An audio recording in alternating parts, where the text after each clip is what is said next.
Баршаңызға сәлем достар. Бүгін сіздермен өте ерекше кешкі ас дайындайтын боламыз. Аз уақытыңызды алады, бірақ өте дәмді болып шығады. Міндетті түрде рецептіні қарап жасап көріңіздер. Каналыма жаңадан келген оқырман болсаңыз, міндетті түрде тіркеліп, жанындағы қоңырау белгісін басып қойды ұмытпаңыздар. Өте керемет дәмді болып шығады. Бірге жасайық. Бізге ең алдымен тауықтың еті қажет болады. Тауықтың төс етін қолдансаңыздар өте керемет үйлеседі. Осы етімізді ірілеу етіп, төрт бұрышты етіп, әдемілеп барлығын турап дайындап аламыз. Содан соң бізге бір дана пияз қажет болады. Пиязды да төрт бұрыштылеп, ұсақтап, турап дайындап аламыз. Содан соң бізге 2 тісше сарымсақ қажет болады. Оны үкіштің ең ұсақ жағынан өткізіп дайындап аламыз. Ендігі кезекте табаға сұйық май құямыз, 2 ас қасықтай. Содан соң кішкене сары май қоссаңыздар өте дәмді болады. Тауық етін салып, етіміздің сөлі тартылғанға дейін жақсылап қуырып аламыз. Сөлі тартылған еттің үстіне пиязды салып, тағы да қызарғанша 2-3 минут шамасында жақсылап қуырамыз. Пиязды шамамен 2-3 минут аралығында жақсылап қызартып қуырғаннан соң 2 дана лавр жапырағын салып, тағы да 1-2 минут қуыратын боламыз. Біз осы арада енді тағамызға қосатын соус дайындаймыз.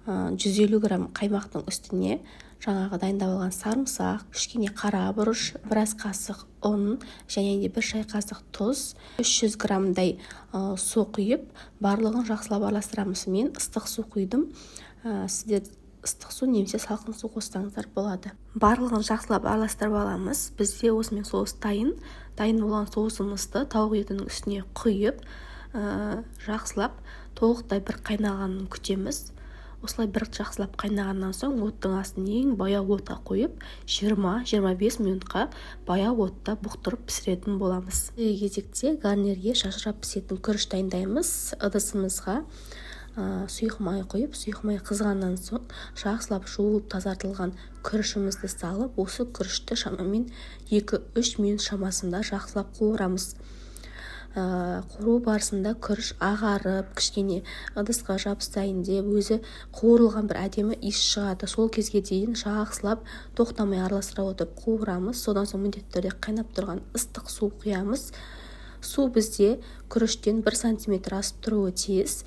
Және де дәміне қарай әрине тұз салып, бетін жауып, баяу отқа 20 минутқа қоямыз. 20 минутта біздің күрішіміз осылай езілмей, дара-дара болып, кереметте шашырап пісетін болады. Міндетті түрде осылай жасап көріңіздер. Осы аралықта біздің күрішімізде, тауық етімізде пісіп дайын болды. Қараңыздар. Біздің тауық етіміз өте керемет соуста, осылай соусы крем секілді болып, созылып өте дәмді болып шығады. Міндетті түрде жасап көріңіздер. Енді бұны ыдысымызға әдемілеп салып, дастарханға ұсына берсеңіздер болады. Қаласаңыздар кішкене аскөк қойып әсемдесеңіздер де болады. Құрметті оқырмандарым, видео рецепт пайдалы болған болса, ұнаған болса, міндетті түрде комментарийға өз пікірлеріңізбен бөлісе кетіңіздер және лайк басып, каналымның әрі қарай дамуына өз үлесіңізді қосып қойсаңыздар, мен қуанып қалар едім. Өте дәмді болып шығады, міндетті түрде жасап көріңіздер. Өз достарыңызбен осы видео рецептпен де бөлісіп қойыңыздар. Бұл мен үшін өте пайдалы болар еді. Назарларыңызға көп рахмет. Сіздермен бірге болған Анаргүл Мұхтарқызы.